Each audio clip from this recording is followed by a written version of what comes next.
ఒక సాంగ్లో కొన్ని మూమెంట్స్ ఉండాలి.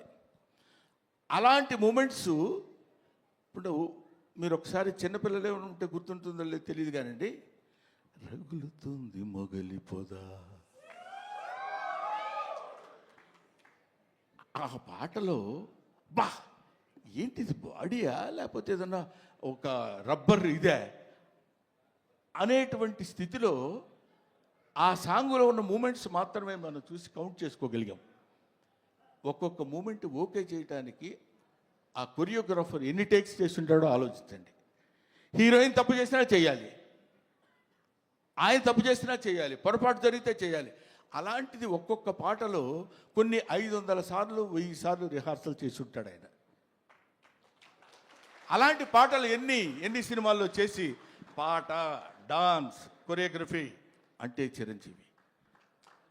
కొత్త వాళ్ళు ఎవడన్నా వచ్చాడు